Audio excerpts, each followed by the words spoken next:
नमस्कार मेरे प्यारे विद्यार्थियों। मैं प्रिंस सर आप सभी का सिलेक्शन मंच पे स्वागत करता हूं।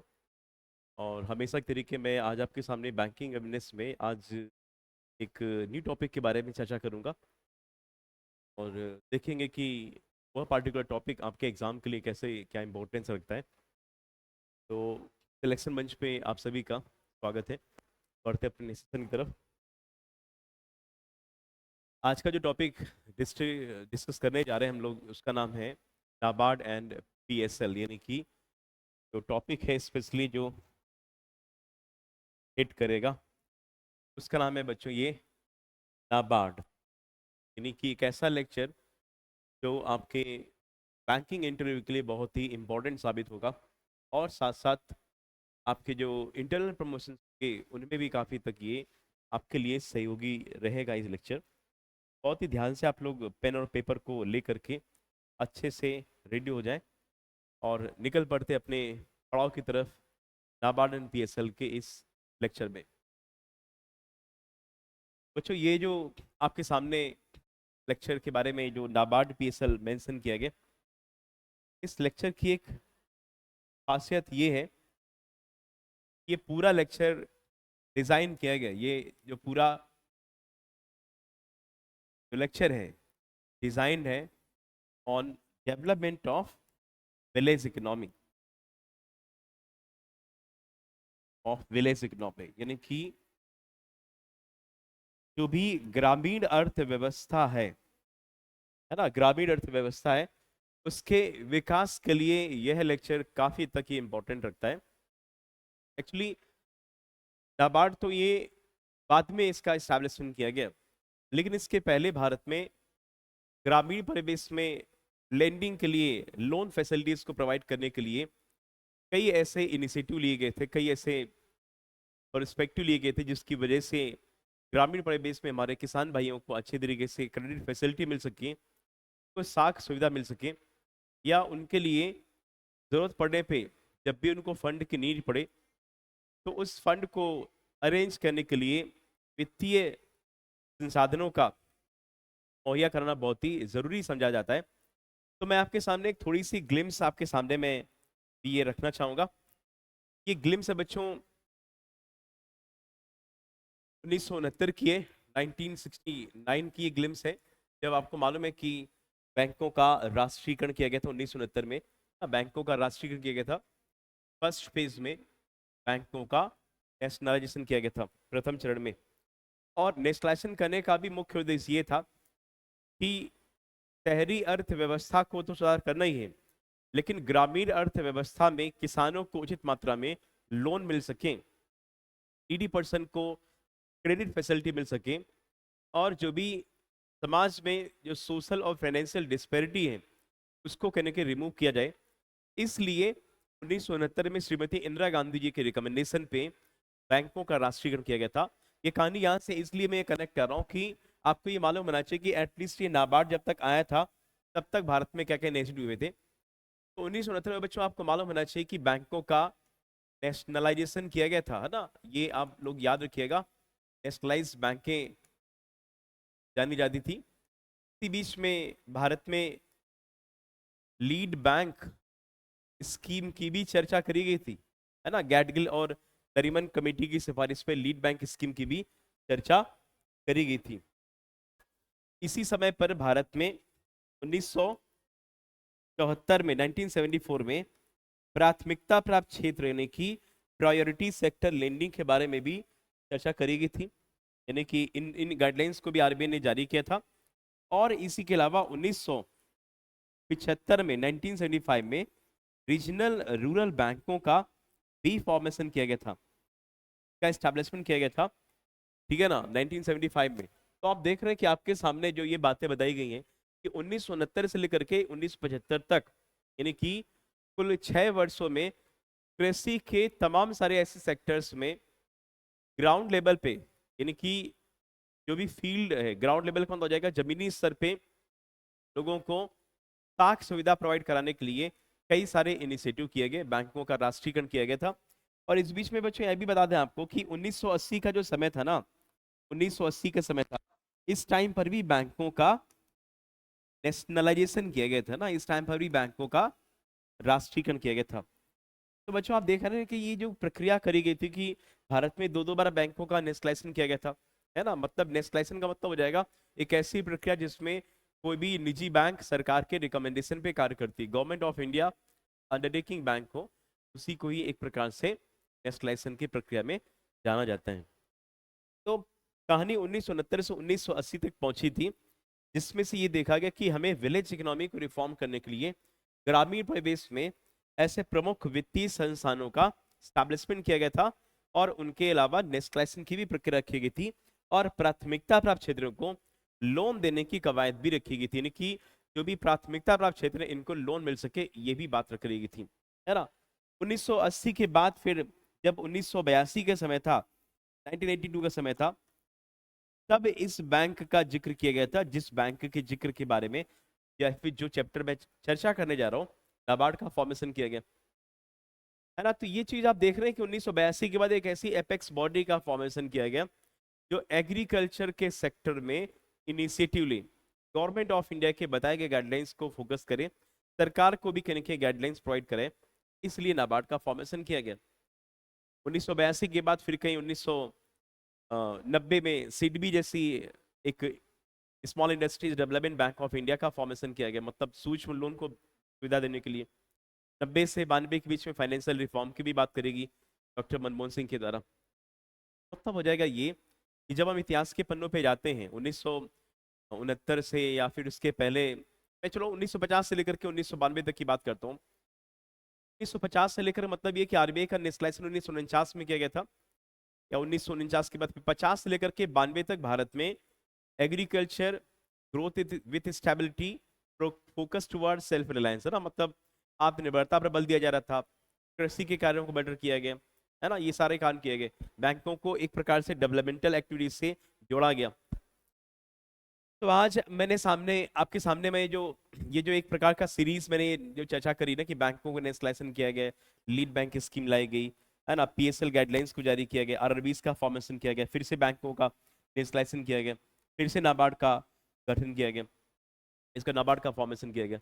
इसका मतलब हो जाएगा कि एक प्रॉपर सीरीज बनी हुई है कहीं ना कहीं एग्रीकल्चर यानी कि एग्रो इकोनॉमिक्स को बेटर करने के लिए, है ना। मतलब एक थिंक टैंक रखा गया कहीं ना कहीं कई सारे ऐसे पिछली सरकारों के द्वारा कि जब तक भारत में कृषि की व्यवस्था अच्छे से नहीं सुचारू रूप से चलेगी या इसको सुदृढ़ नहीं किया जाएगा, तब तक भारत में बहुत ही अच्छे तरीके से डेवलपमेंट नहीं हो पाएगा, है ना। अगर बहुत सारे मेजर इकोनॉमिस्ट रह जा करके, रघुराम गोविंद राजन भी ये कहते हैं कि भारत को अगर इंडिया को अगर डेवलप करना है, इंडिया को अगर अ, विकसित देश बनाना है, अगर भारत में पहले ग्रामीण अर्थव्यवस्था को अच्छा किया जाए, ये अप्रोच है ना।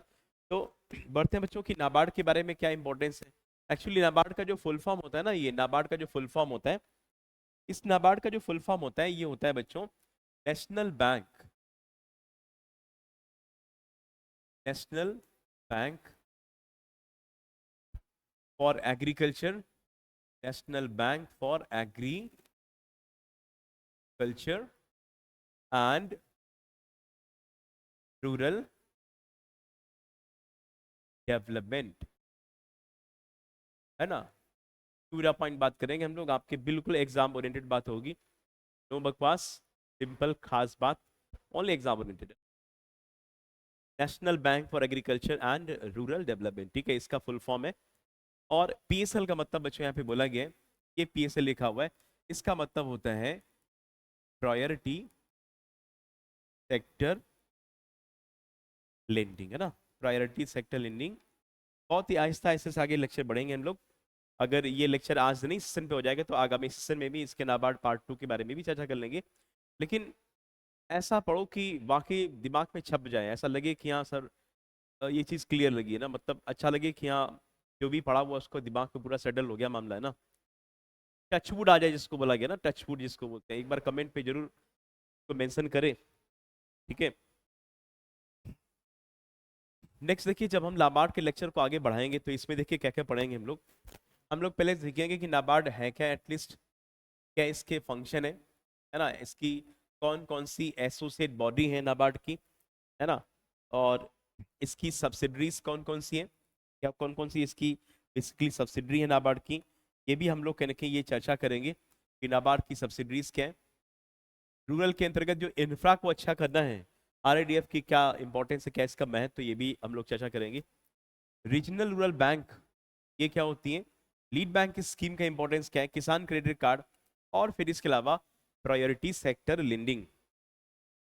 नाबार्ड पीएसएल लेक्चर के फिनिश होने के बाद इसी संबंधित कुछ और भी चीजें होंगी जो आपको बताना जरूरी होगा।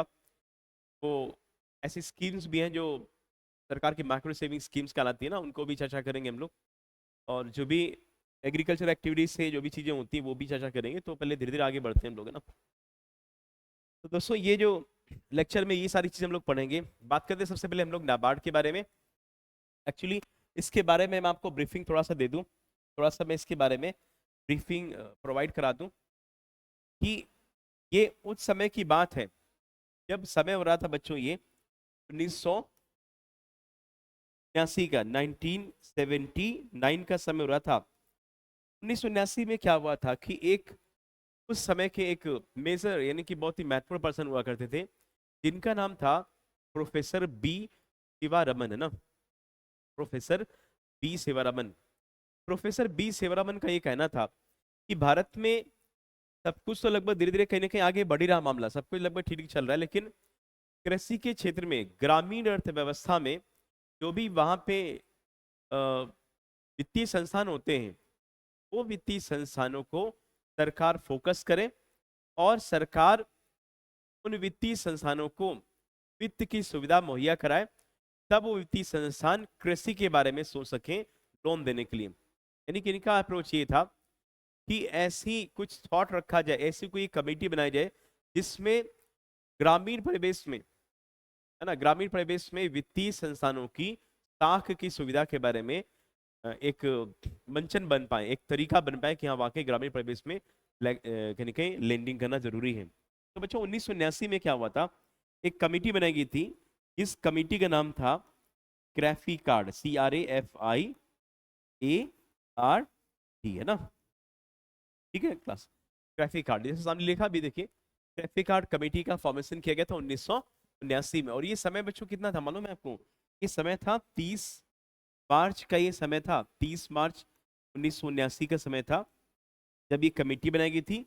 और इस कमेटी का जो इम्पोर्टेंस था वो मैं आपको यहाँ पे फुल फॉर्म ऑलरेडी मेंशन किया गया, committee to review the arrangement for institutional credit for agriculture and the rural development. मतलब एक ऐसी कमेटी जो कमेटी अरेंजमेंट करे, व्यवस्था करे, है ना, अप्रोच रखे, व्यवस्था करे फॉर इंस्टीट्यूशनल क्रेडिट, मतलब जो भी संस्थागत तरीके से संस्थान है, यानी कि संस्थाओं के क्रेडिट के अरेंजमेंट की बात करें, वो भी ये अरेंजमेंट किसके लिए हो क्लास, एग्रीकल्चर और रूरल के डेवलपमेंट के लिए। ये बात रखी गई क्रैफी कार्ड कमेटी के अंतर्गत। तो आपको ये क्वेश्चन मालूम होना चाहिए बच्चों की क्रैफी कार्ड का फुल फॉर्म क्या होता है। तो committee to review the arrangement for the institutional credit for agriculture and the rural development, ये इसका फुल फॉर्म कहलाता है, जिसका नाम क्रैफी कार्ड है। और इस क्रैफी कार्ड के अध्यक्षता, मतलब इसकी जो मुखिया थे, इसके जो हेड थे, वो थे प्रोफेसर बी शिवारमन, है ना, बी शिवारमन। बी शिवारमन इस कमिटी के हेडिंग किया था, मतलब इन्होंने इसकी अध्यक्षता की थी। 1979 में कमेटी बनाई गई थी।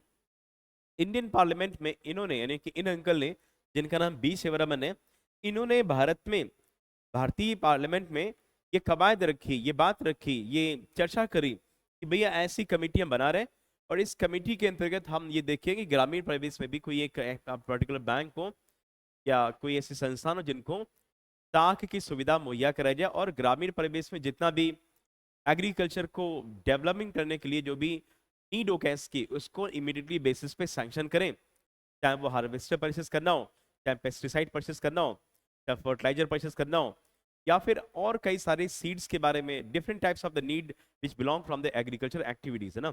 इन सब के बारे में अगर जरूरत हो तो वो सारी चीजें कहने के नीड हो तो वो जरूरत पड़े, तो इसलिए इस कमेटी के जो अध्यक्षता करी गई थी वो बी शिवरमन के रिकमेंडेशन पे इस कमेटी की अध्यक्षता करी गई थी। इतना बच्चों अच्छे से समझ लीजिएगा, ठीक है ना। बी सेवरमन, राइट ना, बी सेवरमन। अब इस कमेटी के अंतर्गत बच्चों याद रखिएगा एक अधिनियम को पास किया गया था इंडियन पार्लियामेंट में, जिस अधिनियम को बोला गया था नाबार्ड एक्ट, यानी कि इस एक्ट का नाम बताएगा बच्चों ये नाबार्ड एक्ट 1981 है ना। नाबार्ड एक्ट 1981 के अंतर्गत ये एक स्टैचुरी पावर दिया गया नाबार्ड को कि अब से नाबार्ड का जो भी स्टैचुरी वे होगा, रेगुलेशन होगा, नॉर्म्स होंगे, रूल्स होंगे, वो सारे नाबार्ड एक्ट 1981 के अंतर्गत आएंगे। और इसी अधिनियम के अंतर्गत 12 जुलाई का वो अप्रतिम समय था, यानी कि बहुत ही महत्वपूर्ण समय था, जिसका नाम 12 जुलाई 1982 को, 12 जुलाई 1982 को इनके चेयरमैनशिप के अंतर्गत, यानी कि बी शिवरमन चेयरमैनशिप के अंतर्गत नाबार्ड का फॉर्मेशन कर दिया गया। मतलब नाबार्ड स्टैब्लिश होगी 12 जुलाई 1982 को, है ना। तो ये कहानी तब करी गई जब इसके पहले भारत में लीड बैंक हुआ, नेशनलाइज बैंकों को किया, वो सब चीजें हो गई। इंडिया को नीड पड़ रही थी कि हमारे पास आरआरबीज का भी फॉर्मेशन हो गया, हमारे पास बैंकों का नेशनलाइजेशन भी हो गया। It mean we have enough situation where the bank are lead to the village economy, but there is apex development bank, लेकिन यहाँ पर एक एपेक्स डेवलपमेंट बैंक का होना जरूरी समझा गया। इसलिए 12 जुलाई 1982 को नाबार्ड का फॉर्मेशन किया गया और इसका हेड ऑफिस मुंबई में रखा गया। मतलब जानी सी बात है कि शुरू में तो कोलकाता कॉमर्शियल कैपिटल कहलाती थी, लेकिन धीरे धीरे करके भारत मुंबई में विभिन्न प्रकार के ऐसे वित्तीय संस्थानों का हेड ऑफिस रखा गया और इसके अनुरूप में मुंबई में ही नाबार्ड का इसका हेड ऑफिस शुरू में रखा गया और अभी भी नाबार्ड का हेड ऑफिस मुंबई में ही है। तो आपके लिए यहाँ पे फंडामेंटल यही है क्लास यहाँ पे नाबार्ड के लिए कि नाबार्ड के बारे में 3-4 बातें हैं। सबसे पहले ये कि नाबार्ड का जो फॉर्मेशन किया गया था कौन सी कमेटी के रिकमेंडेशन भी किया गया था, तो इसका जवाब आ जाएगा क्राइफिकार्ड कमेटी। अगर यहाँ पे बी शिवरामन लिखा हो, बी शिवरामन कमेटी, तो आपको जवाब देना पड़ेगा सही यस, बी शिवरामन कमेटी के रिकमेंडेशन पे।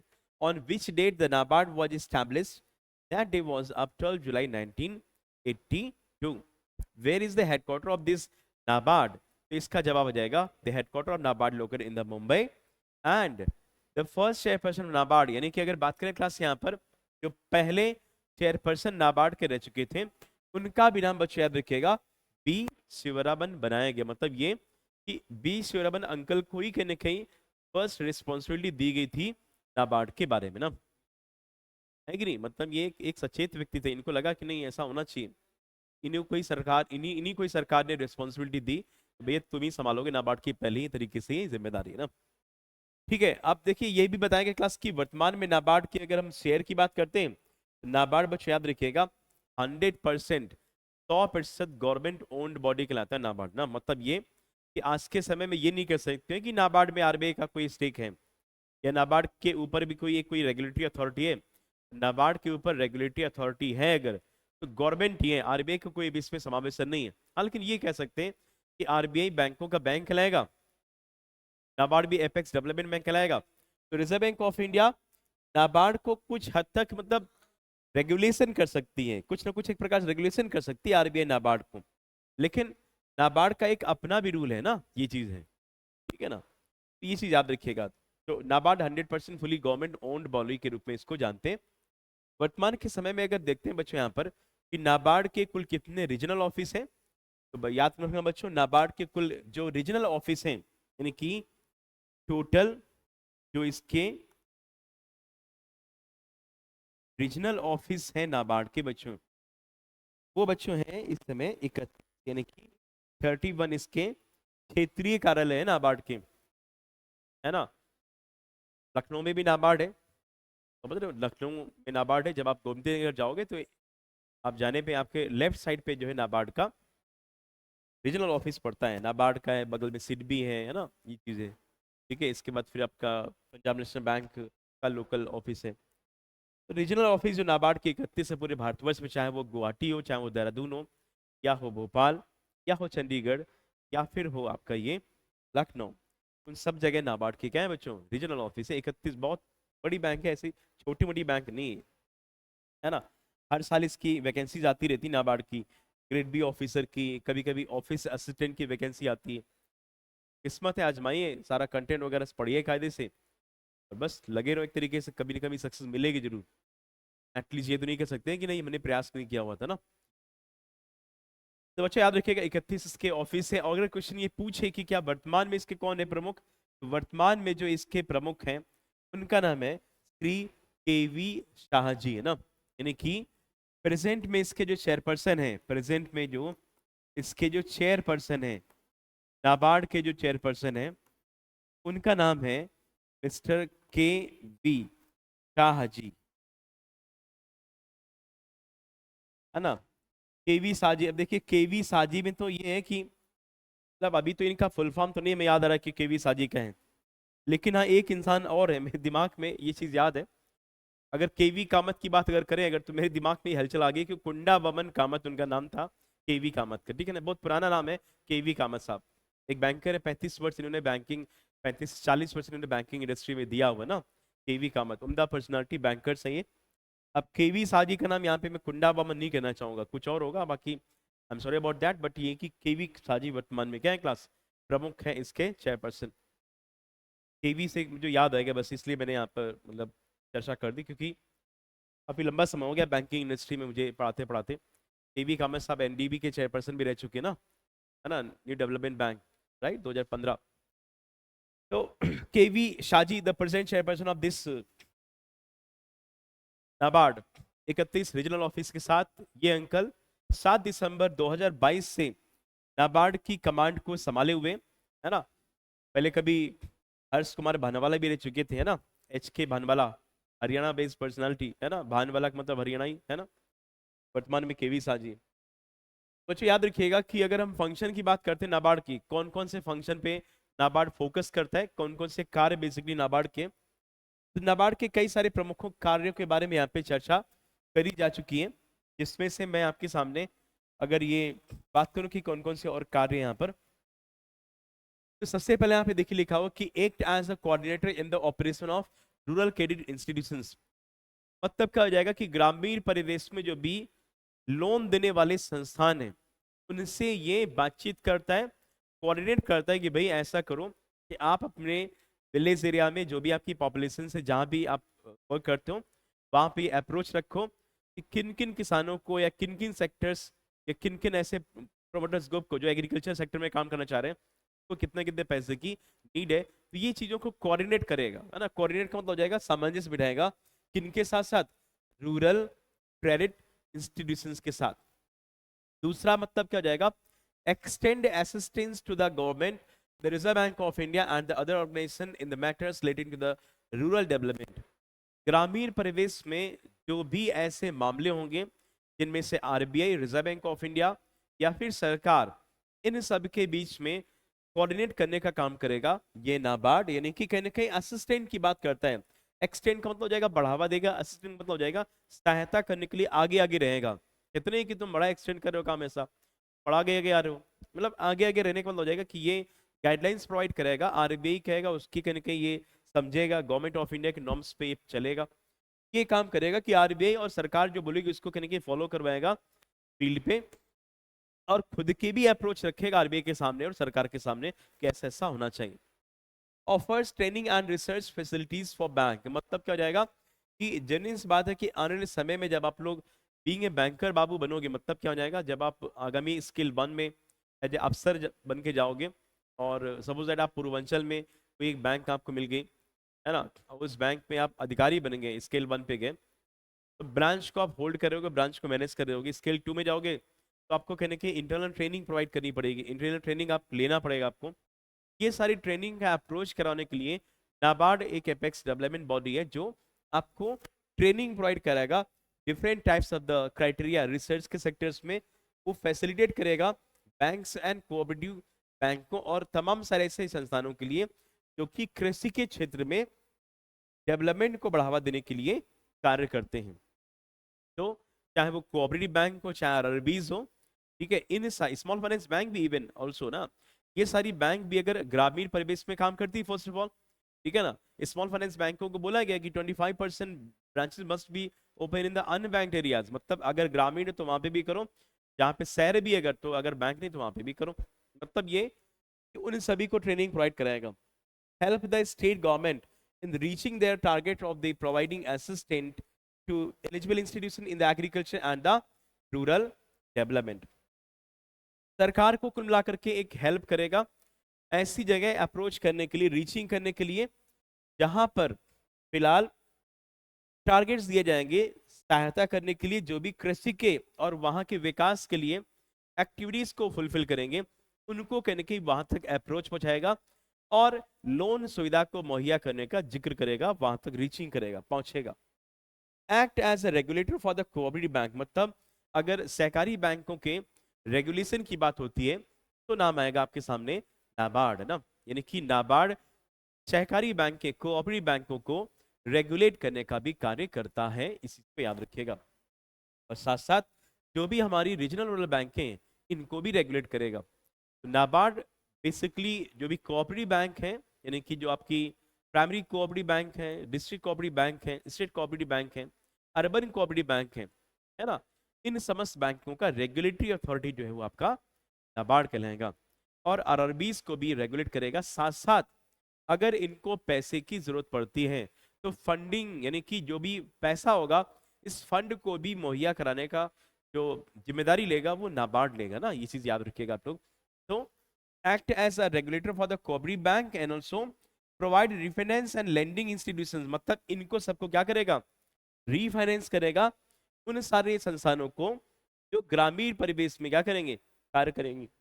Bringing about promoting institutional developmental and evaluating the monitoring and inspecting the client bank, यानी क्या हो जाएगा, प्रमोट करेगा जो भी संस्थागत विकास के कार्य होंगे इन सभी को प्रमोट कराएगा. साथ साथ इवेल्युएशन करेगा, मतलब कहीं ना कहीं चीजों को ये अपलिफ्ट करेगा, इवेल्युएट करेगा, एनालिसिस करेगा, मॉनिटरिंग करेगा, इंस्पेक्टिंग करेगा. जो भी बैंकों को रिस्पॉन्सिबिलिटी दी जाएंगी उनमें इंस्पेक्शन का काम ये नाबार्ड करेगा. Right no. साथ साथ रिजर्व बैंक ऑफ इंडिया के दिए गए पैमाने पे खरा उतरने के लिए वित्तीय समावेशन या फिर डिजिटल बैंकिंग जैसी चीजों को प्रमोट करने के लिए भी नाबार्ड आगे आगे आता रहेगा. यही सारी कुछ ऐसी एक्टिविटीज हैं नाबार्ड के दिए गए इंपॉर्टेंट फंक्शन के संबंध में. ठीक है ना. आई होप ये सभी लोगों को फंक्शन क्लियर हो चुके होंगे कि नाबार्ड ग्रामीण परिवेश के लिए काम करता है, आरआरबीज और कोऑपरेटिव बैंकों को रिफाइनेंस और रेगुलेशन का काम करेगा, वित्तीय समावेशन को बढ़ावा देगा, स्वयं सहायता समूह हो या हो किसान क्रेडिट कार्ड या फिर माइक्रो स्मॉल मीडियम इंडस्ट्रीज हो, इन सभी का भी रेगुलेशन नाबार्ड ही करता है. ठीक है ना. ये चीज याद रखिएगा. ऐसे कई प्रमुख फंक्शन है. आरआरबी जैसी बैंकों को इंटरनल ट्रेनिंग प्रोवाइड करने का भी अरेंजमेंट नाबार्ड करेगा. ठीक है ना. ये प्रमुख फंक्शन है नाबार्ड के. बढ़ते बच्चों आगे. अब देखिए बच्चों होता क्या है स्टूडेंट्स हियर, ये नाबार्ड अपनी चीजों को आगे अगर बढ़ा रहा है तो सबसे पहले आपके सामने प्रस्तुत किया गया कि नाबार्ड की ऐसी कौन सी ऐसी बॉडी है जिसको बोला जाएगा नाबार्ड की एसोसिएट बॉडी. नाबार्ड की ये बच्चों एसोसिएट बॉडी है. This is the associate body to NABARD.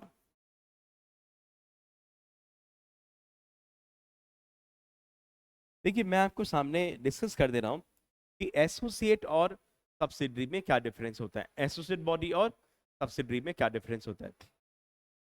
मैं अगर बात करूं तो बच्चों सब्सिडरी की बात करते हैं, जैसे आने वाले समय में मैंने आई थिंक आपको आरबीआई की सब्सिडरीज के बारे में बताया ऑलरेडी, आरबीआई का लेक्चर ले लिया मैंने. तो ऐसी सब्सिडरीज कहलाएंगी जो मेन बॉडी के लिए काम करती हैं. उन संस्थानों को एज अ एजेंसी या फिर इनको बोला जाएगा क्लाइंट बोला जाएगा. उन सभी का रेगुलेशन मेन बॉडी के लिए द्वारा किया जाएगा और मेन बॉडी के लिए काम करेंगे. मतलब आरबीआई अपनी सब्सिडरीज को रेगुलेट करता है. जबकि यहाँ पे एसोसिएट बॉडी की अगर बात करते हैं तो एसोसिएट बॉडी जो भी होंगी वो एसोसिएट बॉडी का मैनेजमेंट खुद का होगा, लेकिन वह मेन बॉडी से सिर्फ एफिलिएटेड होंगे, उनका रजिस्ट्रेशन होगा लेकिन मैनेजमेंट खुद का होगा, खुद की तरीके से कार्य करेंगे. इनको बोलते हैं एसोसिएट बॉडी. एग्जांपल यहाँ पे सेट करते हैं, जैसे आपका एसबीआई की पहले एसोसिएट बॉडी हुआ करती थी, है ना, उनका मैनेजमेंट एसबीआई से अलग हुआ करता था. ठीक है. वो एसबीआई एसोसिएट एक्ट 1959 के माध्यम से रेगुलेशन में थी, है ना, याद रखिएगा. तो एसोसिएट और सब्सिडरी में डिफरेंस क्लियर समझ में आ गया. एसोसिएट सेपरेट बॉडी है, सब्सिडरी ज्वाइंट बॉडी है ना. सब्सिडरी नहीं, यहाँ पर बात करें एसोसिएट की. तो ये देखिए इसका फुल फॉर्म देखिए, नाबार्ड का सिर्फ और सिर्फ वन एंड ओनली, यानी कि नाबार्ड का ओनली वन एसोसिएट बॉडी है। NABARD have only one associate body. NABARD का सिर्फ और सिर्फ एक एसोसिएट बॉडी है, जिसका नाम है बच्चों BIRD। मतलब क्या हो जाएगा? Bankers institute of rural development. Bankers institute of rural development, ये एक ऐसी बॉडी कहलाएगी जिसका लोकेशन बच्चों लखनऊ में, यानी कि वैसे तो देखा जाए कि बर्ड का लोकेशन तो कई सारे ऐसे बड़े बड़े शहरों में है, जैसे कोलकाता में हुआ, बेंगलुरु में हुआ, बेंगलुरु में हुआ, बैंगलोर, कोलकाता में, लखनऊ में, देहरादून में, इन सब जगहों पे बर्ड का ऑफिस है। लेकिन सबसे पहले जो बर्ड का फॉर्मेशन किया गया था वो लखनऊ में 1984 में किया गया था। और यह बर्ड नाबार्ड के द्वारा ही क्या किया जाएगा क्लास, ये स्टैब्लिश किया गया था। अब इसका टास्क क्या होता है? ग्रामीण परिवेश में जितना भी डेवलपमेंटल एक्टिविटीज के लिए जो कार्यविधियां होंगी, क्रियाकलाप होंगी, उन सभी के ट्रेनिंग और रिसर्च करने के लिए एक बड़ा संस्थान है जिसका नाम है BIRD। मतलब ये ट्रेनिंग, रिसर्च और साथ साथ कंसल्टेंसी का कार्य करने के लिए आगे बढ़ता रहेगा। और इस पर्टिकुलर बॉडी का नाम है bankers institute of rural development, that is a BIRD. The training establishment by NABARD undertaking the training, research and consultancy in the area of agriculture. ये किस सेक्टर के काम करेगा?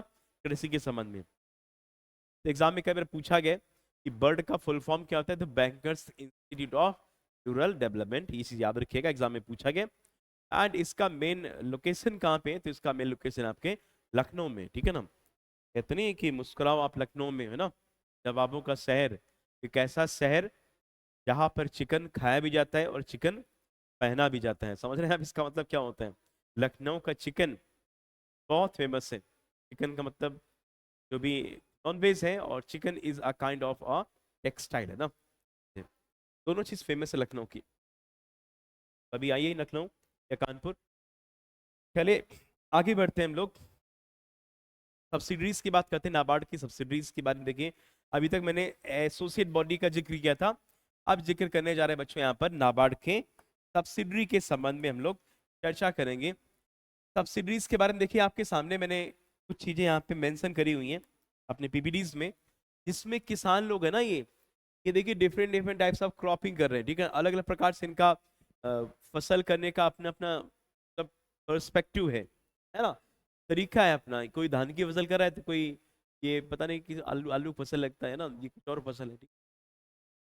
तो मतलब हो जाएगा कि ये सब्सिडरीज ऐसी सब्सिडरी होंगी जो हिंदुस्तान के विभिन्न कोने में इनको सेटअप किया गया, हिंदुस्तान के विभिन्न कोने में इनको सेटअप किया गया, जिसमें से प्रमुख रूप से सब्सिडरी नाबार्ड की है जो, वो कुल 7 सब्सिडरीज है, 7 ऐसी सब्सिडरी है नाबार्ड की बच्चों। मेरे प्यारे दोस्तों, नाबार्ड की सब्सिडरीज में मैं थोड़ा सा बड़ा बड़ा छाँव तो लिख दे रहा हूँ। ये मुझे शायद ये इंक चेंज करनी पड़ेगी, मैं लिख दे रहा हूँ थोड़ा सा बड़ा, जैसे कि ये आपके सामने मेरे रिप्रेजेंट कर रहा हूँ। नैब, नैब NABCONS, नैबकॉन्स, नैब किसान, नैबकॉन्स, नैब किसान, नैब फिंस, नैब वेंचर, नैब वेंचर, नैब संरक्षण, ये सारी सब्सिडरी हैं इसकी। और इसकी नाबार्ड की सब्सिडरी है नैब संरक्षण, है ना। यहाँ पे लिख दे रहा हूँ बच्चों, नैब समृद्धि, समृद्धि बोलो तो श्री नरेंद्र मोदी जी की याद आ जाती है ना, समृद्धि, है ना, प्रकृति बोलते हैं सर, है ना, समृद्धि। नैपकॉन्स, नैप किसान, nap fins, nap venture, nap संरक्षण, नैप समृद्धि, कितनी होगी? 2 2 4 2 6 होगी। हाँ, नैब फाउंडेशन मैंने यहाँ पे नहीं लिखा हुआ है, ये है बच्चों नैब फाउंडेशन। यहाँ पर जो नैब नेब करके लिखा है ना, नैब नैब, नैब का मतलब ये नाबार्ड है ना, national bank for agriculture and rural development bank, है ना। तो मतलब हो जाएगा ये कि जितनी भी ये सब्सिडरी आपके सामने दिख रही है, ये सारी सब्सिडरीज, जितनी भी ये सब्सिडरीज है, ये सारी सब्सिडरीज NBFCs कहलाएंगी। मतलब हो जाएगा ये कि इन सारी सब्सिडरी का कनेक्शन जो है वो, यानी कि इनका सभी का अगर ये रजिस्ट्री, अगर ये एक प्रकार से एनबीएफसी हैं, मतलब ये समझ लीजिएगा ये सारी फिलहाल तो आरबीआई से इनका एफिलिएशन है, they are registered with the RBI, these all are NBFCs, non banking financial companies. अगर कोई भी एनबीएफसी भारत में, तो मतलब उसका registration Reserve Bank of India से, सरकार के पास भी उसका डेटा होगा कंपनी एक्ट 1956 अदरवाइज 2013 के अंतर्गत, और साथ साथ उसका एफिलिएशन आरबीआई से भी होगा अगर एनबीएफसीज हैं। तो देश के विभिन्न कोने कोने में ये सारी सब्सिडरीज अपने तरीके से कार्य करती हैं, चाहे वो कंसल्टेंसी लेना हो, चाहे पैसा लेना हो, चाहे एक प्रकार से किसी चीज का फाउंडेशन करना हो, वेंचर स्टार्ट करना हो, ऐसी तमाम सारी प्रक्रियाओं के अंतर्गत ये सब्सिडरी भारत के विभिन्न कोने में कई सारे प्रमुख राज्यों में डेवलपमेंटल एक्टिविटीज को बढ़ावा देने के लिए लोन फैसिलिटीज और ट्रेनिंग रिसर्च का काम करती रहती हैं, नाबार्ड के द्वारा बताए गए दिशा निर्देश पर। तो नाबार्ड की ये कुल मिलाकर के ओन सब्सिडरीज कहलाएंगे, नाबार्ड हैव ओन्ड सब्सिडरीज, आप लोग इसको याद कर लीजिएगा सही से। अब देखिए आपके सामने मैंने यहाँ पे चर्चा करने जा रहा हूँ बच्चों, ये थोड़ा सा ये कहने के स्लाइड में लिटिल बिट चेंज लग रहा है, तो मैं यहाँ पे लिख दे रहा हूँ। देखिए आपके सामने ये मेंशन किया गया, इसका नाम है RIDF, है ना। We are going to discuss about the RIDF, है ना। हम लोग चर्चा करने वाले किसकी, RIDF की। बच्चों RIDF का मतलब एक प्रकार से फुल फॉर्म दिया गया, सामने मेंशन किया गया, रूरल इंफ्रास्ट्रक्चर डेवलपमेंट फंड, है ना। रूरल इंफ्रास्ट्रक्चर डेवलपमेंट फंड एक ऐसा फंड, एक ऐसा कोष जिसे एक समय पर स्टैब्लिश किया गया था, लेकिन इसके पहले नाबार्ड का फॉर्मेशन हो गया था। सरकार को ऐसा लग रहा था कि नाबार्ड का तो स्टैब्लिशमेंट हो गया, नाबार्ड प्रमुख रूप से कई सारे कार्य कर रहा है, लेकिन नाबार्ड के लिए एक अलग से अकाउंट बनाना जरूरी है, और इसके बारे में सोचा गया। वर्ष 1995-96 के बजट में अप्रोच रखी गई कि भाई नाबार्ड के अंडरटेकिंग के लिए, नाबार्ड के केयरिंग के लिए, और इसको इमीडिएटली बेसिस पे फंड की सुविधा मुहैया करने के लिए एक तिजोरी बना दो, है ना, एक कोष बना दो, एक अकाउंट बना दो, जिस अकाउंट को, जिस तिजोरी को नाबार्ड मैनेज करे। वह तिजोरी कौन सी बच्चों, बजट के अनाउंसमेंट में इसका फॉर्मेशन किया गया था, जिसका नाम है रूरल इंफ्रास्ट्रक्चर डेवलपमेंट फंड, है ना। Rural infrastructure, rural infrastructure development fund मतलब क्या हो जाएगा, ग्रामीण परिवेश में जो भी अवसंरचना है इसके डेवलपमेंट के लिए पैसे की सुविधा मुहैया कराना। देखिए ये लिखा है इंफ्रास्ट्रक्चर, अवसंरचना, है ना।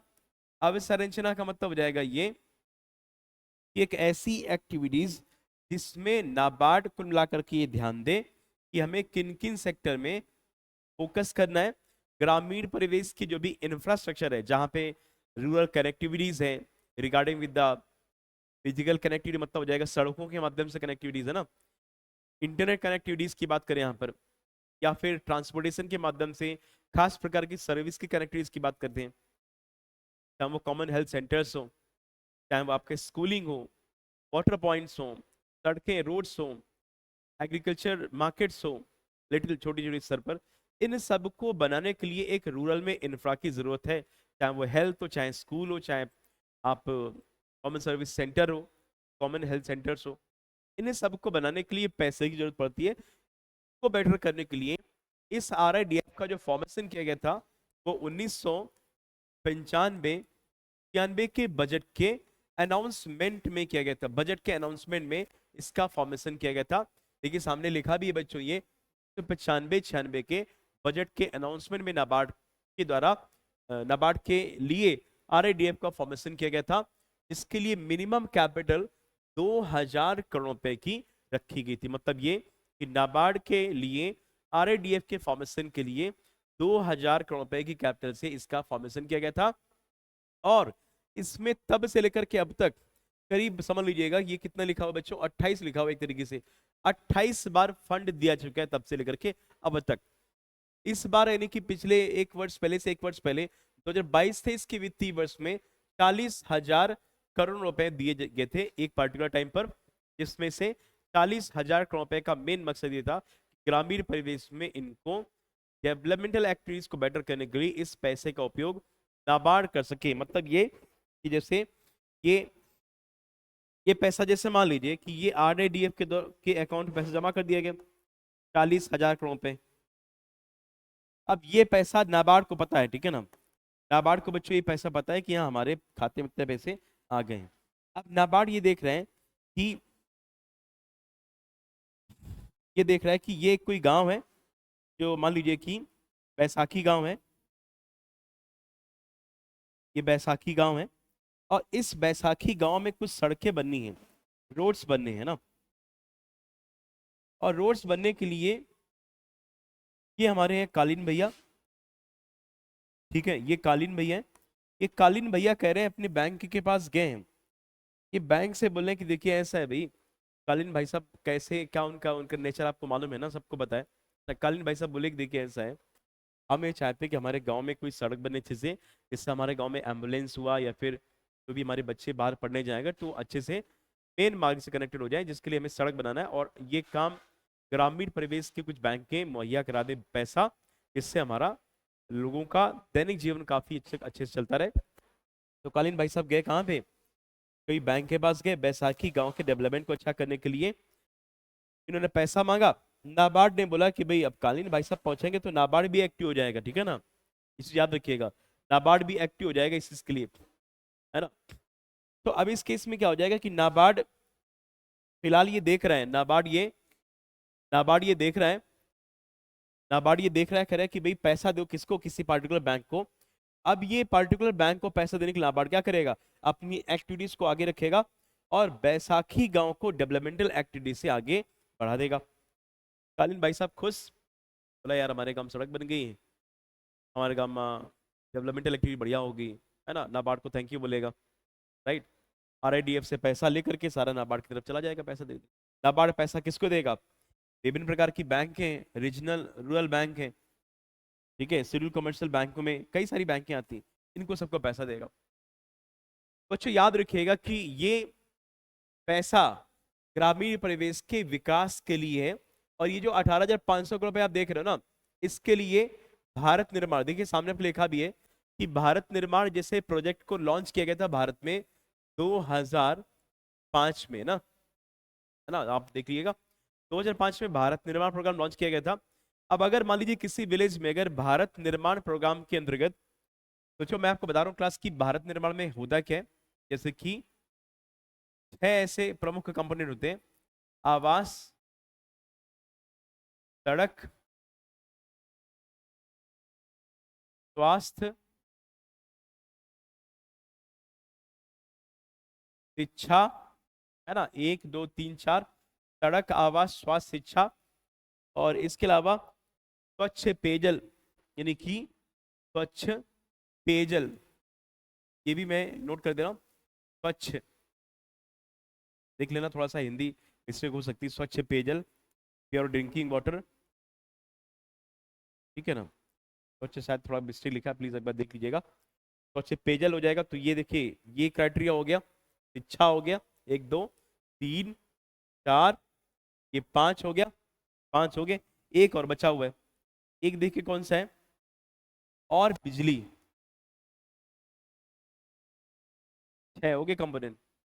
तो आवास अच्छा हो ग्रामीण परिवेश में, सड़क बन जाए, स्वास्थ्य अच्छा हो, कॉमन हेल्थ सेंटर बने, शिक्षा हो, है ना, स्कूल वगैरह हो, बच्चे पढ़े जाके सही से कायदे से, है ना, आगे बढ़े, ड्रिंकिंग वाटर मिले भाई, पानी चाहिए पीने के लिए, बिजली चाहिए, रहने के लिए घर चाहिए, सुना होगा रोटी कपड़ा और मकान, तो रोटी कपड़ा मकान ही इंपॉर्टेंट नहीं है, इसके अलावा बिजली नहीं चाहिए क्या, बताओ, बिजली के बगैर अंधेरे में लगे रहेंगे क्या। तब ये 6 कंपोनेंट मिला करके 2005 में भारत निर्माण प्रोग्राम को लॉन्च किया गया था, ठीक है ना, ये चीज हुई। तो इसके लिए भी पैसा दिया गया, 18,500 करोड़ रुपए मुहैया कराया गया, ठीक है ना।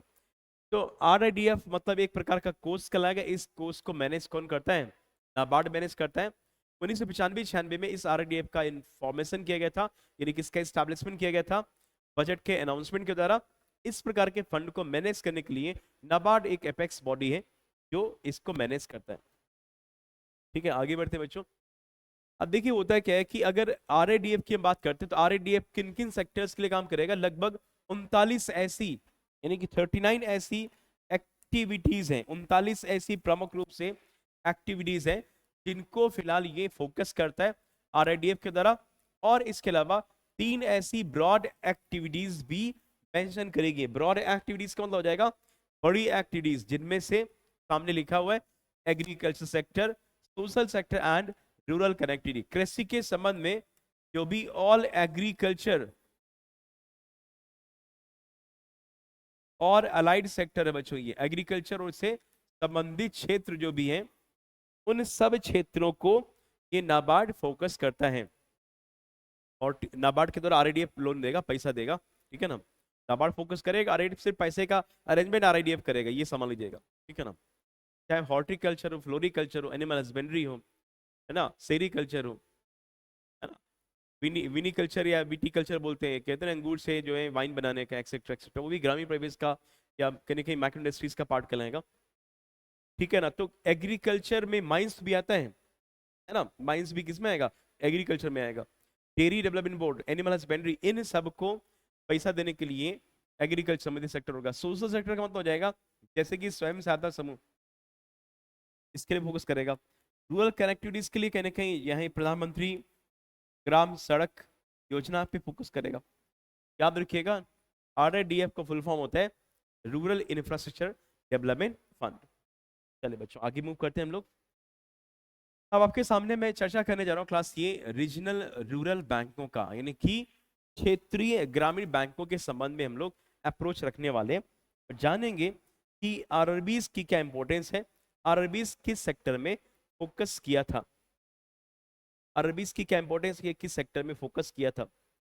बच्चों 1975 का वो समय था, 2 अक्टूबर का, बापूजी के बर्थडे पर इन रीजनल रूरल बैंकों का फॉर्मेशन किया गया था, स्थापना की गई थी।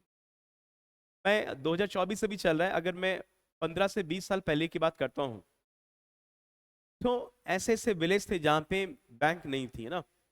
लोगों को ATM वगैरह, RTGS, IMPS, UPI वगैरह कुछ पता ही नहीं था, है ना। कई सारे गांव में बैंक नहीं हुआ करती थी, 10-10 गांव में कहीं एक एक बैंक, सुबह पता लगे बैंक खुली हुई है तो पूरा स्कॉलरशिप के चक्कर से दुनिया भर का गैदरिंग लगी, बच्चे सारे पिले पड़े हैं बैंक की शाखा में ना।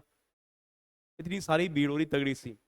मतलब हो जाएगा ये कि जब आज से 20 साल पहले ऐसा होगा तो 1975 के पहले सोचो गांव गांव वगैरह सब बैंकिंग से परे थे, बैंक थी नहीं वहां पर ना। बैंकों का नेशनलाइजेशन वगैरह होने का चर्चा ये था कि लोगों को पता नहीं था बैंक क्या होती है ना। हिल्टन कमीशन, दुनिया भर का कमीशन, ये तो बहुत पुरानी पुरानी बातें हैं, है ना। ग्राउंड लेवल पे बात करते तो वाकई बैंकिंग फैसिलिटी शहरों तक ही सीमित थी। सरकारी वगैरह नौकरी करने वाले कुछ बड़े बड़े धंधे वाले लोग यही सिर्फ बैंक को समझते थे, बाकी डाउन टू अर्थ पीपल, किसान वगैरह पता था कि यार बैंक में पैसा जमा करना चाहिए, ये अपने पास रखते थे, शादी ब्याह में पैसा खर्चा किया, फिर जोड़ा, फिर खर्चा किया, यही चल रहा था। इनको ब्याज वगैरह का खास लालच नहीं था, ठीक है ना।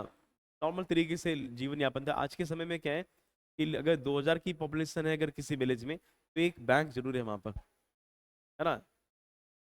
ATMs वगैरह भी इंस्टॉलेशन चल रहा है, बड़ा रेवोल्यूशन है वर्तमान में। India is the most growing country for the financial inclusion, वित्तीय समावेशन एंड डिजिटल इन बैंकिंग, है ना, ये सारी चीजें।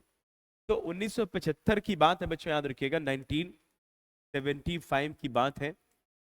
बापू जी के बर्थडे पर 2 अक्टूबर 1975 का ये समय था, है ना। बापू जी का ये सपना था कि ग्रामीण अर्थव्यवस्था को अच्छा किया जाए, ये बापू जी का सपना था, है ना। गांधीयन प्लान को बनाया गया था 1944 में, विलेज इकोनॉमी को बूस्ट अप करने का, कुटीर उद्योगों को लोन देने का। बापू जी के बर्थडे पे बुलाया गया। ऐसा है बापू बापू जी तो चले जा चुके थे भाई 1947 में। बापू जी की यानी कि महात्मा गांधी जी की जो स्मृति है, जो उनका स्ट्रेंथ है, वो आज भी हम सबके अ, रगों में है। आज भी हम लोग कहने के उनको फादर ऑफ नेशन के रूप में जानते हैं। तो इनके बर्थडे पर करने के देखा गया कि एक महान व्यक्ति हुआ करते थे जिन्होंने बैंकिंग सेक्टर में बहुत रिफॉर्म किया हुआ है, जिनका नाम है M नरसिम्हम, है ना। याद रखिएगा ये नाम आपके सामने दोबारा रिपीट होगा, ठीक है ना। M Narasimhan committee, M Narasimhan committee, है ना। M नरसिम्हन कमेटी के रिकमेंडेशन पे भारत में 5 ऐसे बड़े डिस्ट्रिक्ट में जो कि एग्रीकल्चर और इंडस्ट्रीज लगभग इन दोनों में आगे थे। जहां पर इन बैंकों का शुरुआत करेगी 5 प्रमुख शहरों से आरआरबीज का फॉर्मेशन किया गया था। देखिए लिखा भी है, 2 अक्टूबर 1975 को रिकमेंडेशन किया गया था कि भैया 5 ऐसी प्रमुख जगहों पर बैंकों का फॉर्मेशन करो, जिसमें से उत्तर प्रदेश में 2 जगह रखी गई थी, जिसमें से गोरखपुर, मुरादाबाद, है ना, मुरादाबाद, ये तो यूपी की बात होगी। वहीं पर अगर हम बात करते हैं राजस्थान के लिए, तो राजस्थान के लिए जयपुर। अगर वहीं पे हम वेस्ट बंगाल की बात करते हैं तो मालदा, है ना, मालदा की बात करेंगे, वेस्ट बंगाल जयपुर मालदा, ठीक है ना। हरियाणा की बात करते हैं अगर, तो हरियाणा में भिवानी, हरियाणा में बच्चों भिवानी में इसका फॉर्मेशन किया गया आरआरबीज का। तो देखिए 1 2 3 4 5 5 ऐसी प्रमुख लोकेशन पे क्षेत्रीय ग्रामीण बैंकों का फॉर्मेशन किया गया। और पहली बार यानी कि फर्स्ट जो आरआरबी बताएगी भैया, फर्स्ट जो रीजनल रूरल बैंक का जो लोकेशन रहा जाकर के, वो मुरादाबाद में ना, यूपी के मुरादाबाद, ऐसी जगह जहां पर कहीं ना कहीं आसपास एरिया में जॉटलैंड बोलते हैं, मतलब कहीं ना कहीं एक एक ऐसी जगह जहाँ पे चौधरी चरण सिंह जी की जगह कहलाएगी, उनकी जन्मभूमि मेरठ का पड़ोसी डिस्ट्रिक्ट, जहाँ पर गन्ना भी बहुत ज्यादा होता है, कृषि व्यवस्था बहुत अच्छी होती है। मुरादाबाद में फर्स्ट आरआरबी का फॉर्मेशन किया गया था, जिस नाम रखा गया था इसका प्रथमा बैंक, है ना, प्रथमा बैंक, ठीक है बच्चों। प्रथमा बैंक का फॉर्मेशन किया गया था, जो कि पहली आरआरबीज के रूप में जानते हैं। जब आरआरबीज का फॉर्मेशन हो गया था 1975 2 अक्टूबर को, नरसिम्हन कमेटी की सिफारिश पर 5 प्रमुख जिलों से स्टैब्लिश होने के बाद ये लगा ऐसा कि भाई बैंकों का फॉर्मेशन तो हो गया, लेकिन इनका रेगुलेशन कैसे होगा, इन पर मतलब कमांड कैसे रखी जाएगी, इनको कैसे स्टैचुटरी पावर दिया जाएगा, अगर कोई नॉर्म्स कोई रूल्स आ गया तो इनको रेगुलेशन करने के लिए कोई ऐसा वैधानिक स्थिति कैसे रखी जाएगी, इसके लिए इनको एक स्टैचुटरी पावर दिया गया।